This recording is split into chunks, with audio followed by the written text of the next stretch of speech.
자리에 앉으셔서 함께 보실 말씀 마태복음 1장입니다. 마태복음 1장 18절부터 25절입니다.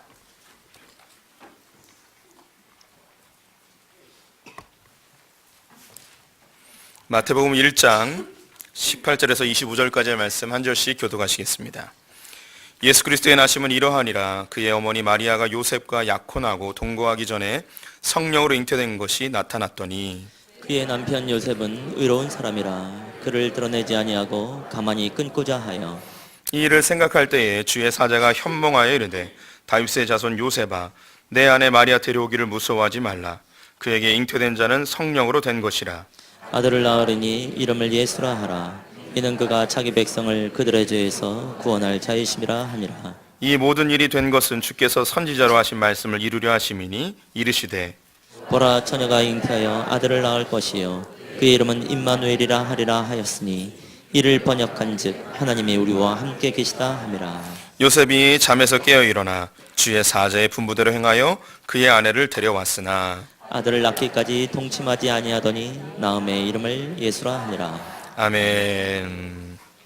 성산절 아침에 주님의 보좌 앞으로 나오신 성도님들에게 하나님의 은혜와 평강이 함께 하시기를 축원드립니다. 옆 사람과 반갑게 인사하겠습니다. 메리 크리스마스. 네. 얼굴이 하나도 안 기뻐하시는 이렇게 해서 주님이 기뻐하지는 않습니다. 다시 한번 얼굴을 밝게 입을 쫙 벌리고 눈을 보면서 다시 한번 인사하겠습니다. 메리 크리스마스.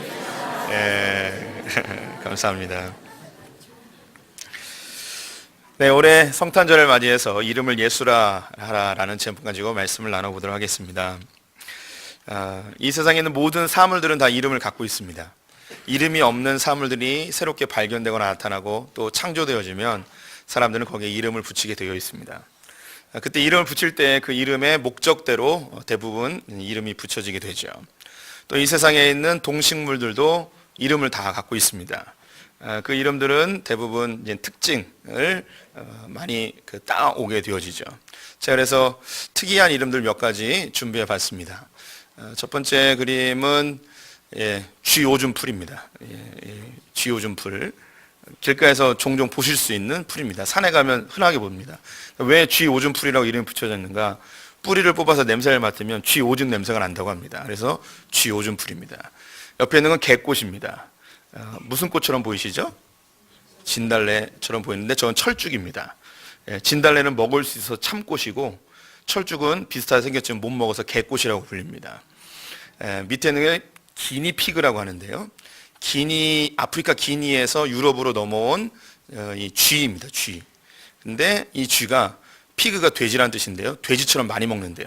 그래서 기니에서 온 돼지같이 많이 먹는 쥐에서 기니피그라고 합니다. 근데 실제로는 기니에서 온 건 아니고 페루에서 왔다고 합니다.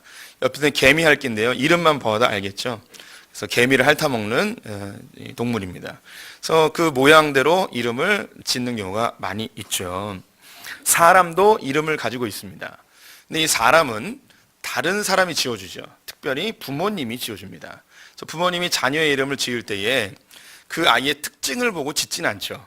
예전에 구약시대, 그것도 고대 사회에서는 사람들의 특징을 보고 이름을 짓긴 했습니다. 에서는 붉기 때문에 에서라고 하였고, 야곱은 태어날 때 자기 형의 뒤꿈치를 잡고 나왔다 해서 야곱이라고 이름을 붙여지게 되었습니다. 그런데 시대가 점점 지나면서 대부분 부모님들이 자기 자녀에게 소망을 담아서 이런 일을 해줬으면 하는 마음 가지고 거기에 이름을 짓게 되어지죠. 제 이름은 김창현입니다. 그 창성할 창, 나타날 현, 성공해서 나타나라 이런 뜻이겠죠. 제 여동생의 이름은 김창숙입니다. 그 당시 요즘 손예진과 같은 존재였던 김창숙의 이름을 따서 김창숙처럼 예뻐라 해서 김창숙이라고 졌습니다. 막내가 태어났는데 원치 않는 아이라고 하였습니다. 그래서 그냥 창자 돌림으로 김창선 착하게 살아라 라고 했습니다. 안 착합니다. 네. 그런데 제가 초등학교 1학년인가 2학년쯤 아버님께서 어느 날 저녁에 오시더니 장명소에 다녀왔다는 거예요. 예. 우리의 자녀들이 성공하기 위해서는 이 이름을 가져서는 안 된다는 거죠. 이름을 바꿔야 된대요. 근데 김창현이라는 이름은 안 바꿔도 된대요. 예, 아주 좋은 이름이라는 거죠. 뭘 또 와 그러십니까? 장명소에서 한 이야기를 이렇게 뭘 믿으십니까? 이름대로 됐으면 우리 가운데 안 성공할 사람이 어디 있었겠습니까? 근데 여동생 이름 안 좋다는 거야. 김창숙 안 좋대요. 바꾸래요. 뭐라고 바꿔왔냐면 근혜. 김근혜. 안 바꾸길 잘했죠. 그런데 여동생보다 더 안 좋은 게 남동생이었습니다. 김창선 이름이 안 좋대요. 이 이름을 바꿔줘야 된대요. 뭐로 바꿔야 되냐면 흥국. 김흥국. 네. 농담 같으시죠? 예. 100% 사실입니다. 그래서 근데 안 바꿨어요. 예, 안 바꾼 걸 그것도 잘한 것 같습니다. 만약에 흥국이라고 바꿨으면 코시험을 기르고 다녔어야 했을지 모르겠습니다. 우리 성도님들이 자녀를 낳아서 이름을 붙일 때에는 거기 자기의 소망 또 자기의 소원이 담겨져 있습니다. 이 세상에 많은 종교들이 있습니다. 이 종교 중에 그냥 자연적으로 세워지는 게 고대 종교들인데 그 이후에 창시자들이 있는 종교가 있습니다. 대표적인 것이 불교겠죠. 불교의 창시자는 부처입니다. 부처. 그 이름이 있는 거죠. 부처의 뜻은 깨달음이라는 뜻입니다. 그래서 이 부처라는 뜻 자체가 이 불교가 추구하는 방향성을 그대로 보여줍니다. 즉, 이 땅에 있는 진리를 깨달아서 부처처럼 해탈하는 경지에 이르는 이것이 이제 불교가 추구하는 방향성이죠. 또 이 세계에 가장 많은 또 종교 중에 하나인 이슬람의 창시자는 모하메드, 이 모하메시라고도 부르고 무함마드라고도 이제 부르는 사람입니다. 이 사람의 뜻은 칭찬을 받는 자, 찬양을 받는 자, 뭐 이런 뜻입니다. 근데 누구로부터 칭찬을 받느냐? 알라로부터 칭찬을 받는 거예요. 그래서 이 창시자의 이름이 담고 있는 의미는 이슬람교가 추구하는 방향을 그대로 보여주고 있습니다. 즉, 모든 이슬람 교도들은 알라에게 칭찬을 받는 자가 되어야 돼요. 그래서 알라에게 칭찬을 받는 제일 좋은 방법은 우리가 알고 있는 이제 자살폭탄처럼 자기의 목숨을 바쳐서 이 교도들을 죽이는 것, 이것이 알라에게 칭찬을 받는 가장 좋은 방법으로 알고 있습니다. 그럼 우리가 이제 믿고 있는 기독교는 이름을 이제 이 기독교의 창시자라고 할 수 있을까요? 이제 예수입니다. 예수, 그 이름의 뜻이 무엇일까요? 오늘 본문 21절 말씀 같이 한번 읽어보겠습니다. 아들을 낳으리니 이름을 예수라 하라. 이는 그가 자기 백성을 그들의 죄에서 구원할 자이심이라 하니라. 예수의 뜻은 직접적으로 번역하면 구원자, 구원이라는 뜻입니다. 그래서 그 당시에 예수라는 이름이 많았습니다. 우리가 믿는 예수님만 예수가 아니고 그 당시의 이름이 예수가 많았습니다. 왜냐하면 400년 동안 바벨론과 페르시아와 헬라와 로마에 의해서 지배를 당하다 보니 이 지긋지긋한 식민지의 생활 속에서 벗어나서 다윗의 왕조를 회복하고 싶어서 많은 사람들의 소망을 담아 예수라는 이름이 많았습니다. 또 성경에 보면 마리아라는 이름이 굉장히 많이 나오죠. 마리아도 여자들 중에 굉장히 흔한 이름이었습니다.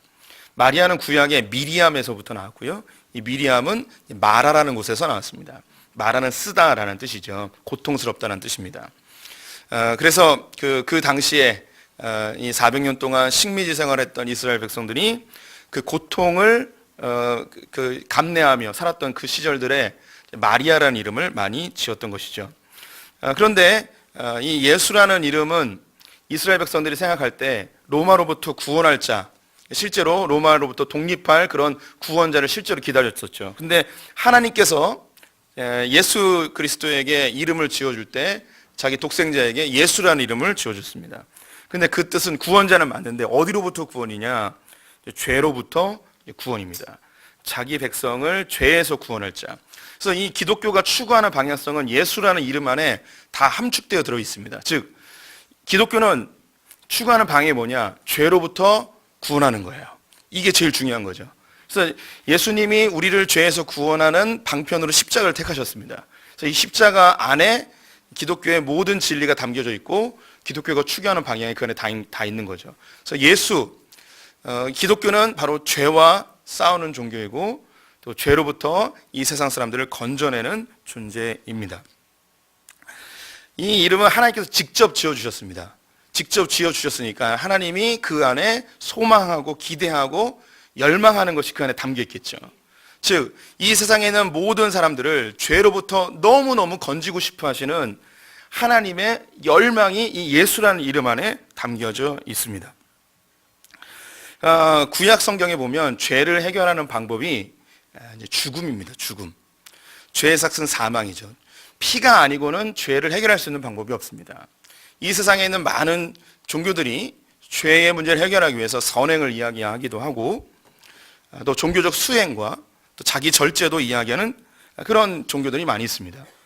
하지만 성경은 이 죄를 해결하는 유일한 방법이 피 흘림이라고 이야기를 합니다. 그래서 구약에서 이 피 흘림을 실제로 보여줬죠. 제사이죠. 제사를 할 때에 흠이 없는 짐승을 데려와야 됩니다. 소나 양, 염소, 비둘기를 데려올 때에 흠이 있으면 안 돼요. 즉 몸에 상처가 있거나 불편하거나 혹은 병에 걸려 있으면 이것이 제물로서 온전치 못한 거죠. 왜냐하면 그 제물 자체에 흠이 있으니, 즉 죄로 인하여 상함이 있으니 죄를 전가하여서 그 죄를 감당할 수 있는 존재가 아닌 거예요. 온전한 자가 돼야 되는 거죠. 온전한 제물이 돼야 돼요. 즉 죄가 없어야 되는 것이죠. 그러면 이 인류 모든 사람들의 죄를 해결하기 위해서 이 제물이 필요하게 되어지는데, 이 제물을 자기 독생자 아들을 제물로 삼기로 하나님이 결정하십니다. 그러면 이 제물에게 반드시 필수적으로 따라와야 되는 조건인데, 그것이 뭐냐면 죄가 없는 존재여야 하는 거예요. 죄가 있으면 우리의 죄를 감당할 수가 없는 거죠. 근데 죄는 어디로부터 시작됐는가?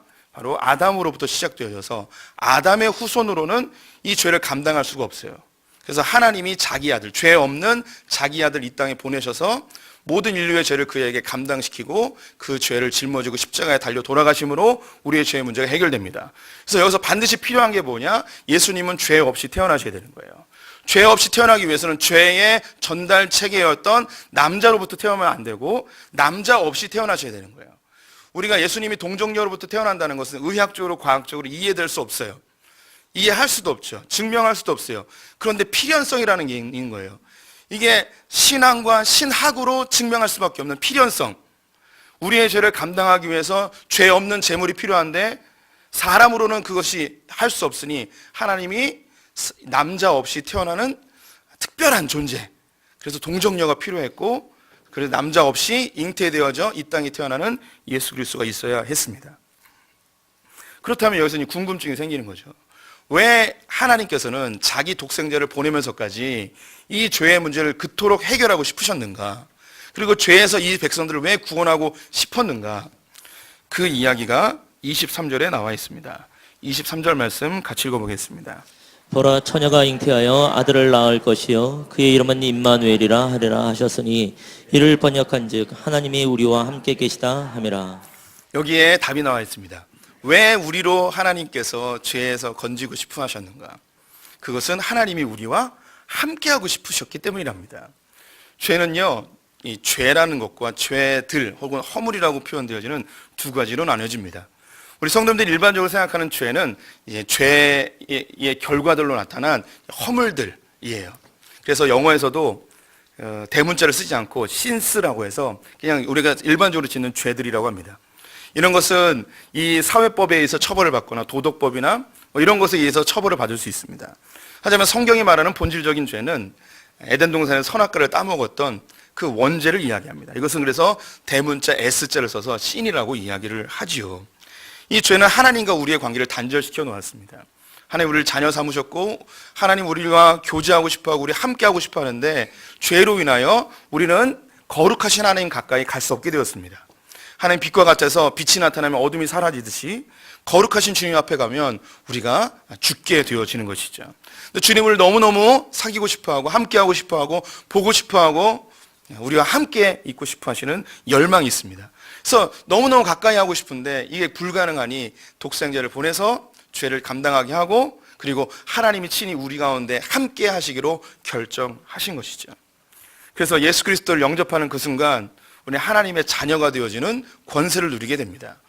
예수 그리스도를 영접하고 믿음으로 영접하면 그 2000년 전에 죽으셨던 그 예수님을 내가 믿음으로 영접해서 나의 주님입니다 라고 고백하게 되면 예전 우리가 죄인 되었고 사단의 종로를 타던 자에서 이제 신분이 바뀌어져 하나님의 자녀가 되고 하나님의 통치를 받는 백성으로 완전히 바뀌어지게 되는 것이죠. 하나님 우리를 아들이라 딸이라 이야기하십니다. 그리고 우리는 그분을 아빠, 아버지라 부르게 되고 예수님은 우리의 큰형님이 되시는 것이죠. 그래서 이것을 막나에서 로마서 8장 14절에서 29절까지 이야기하고 있는데요.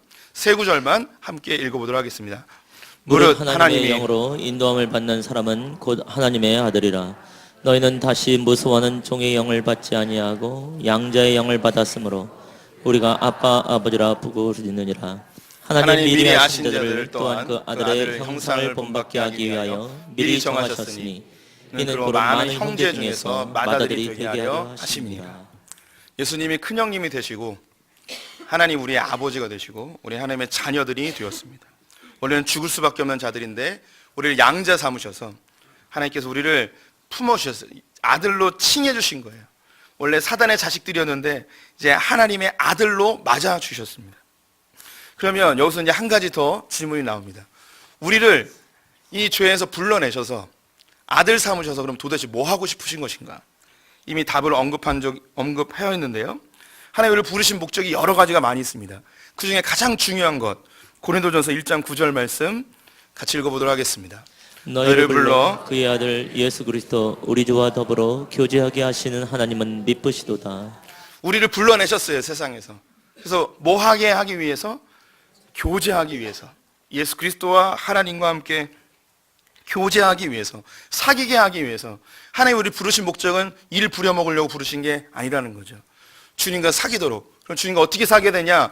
그건 나중에 더 말씀드리고 오늘 이야기하기엔 좀 멉니다. 그러면 제가 여기서 한 가지 실천해 드리도록 하겠습니다. 실천사. 이 성탄절을 예수 그리스도 태어나신 날입니다. 2000년 전에 구유에서 태어나시며 우리에게 구원을 선물로 주셨죠. 죄에서 건져내셨단 말입니다.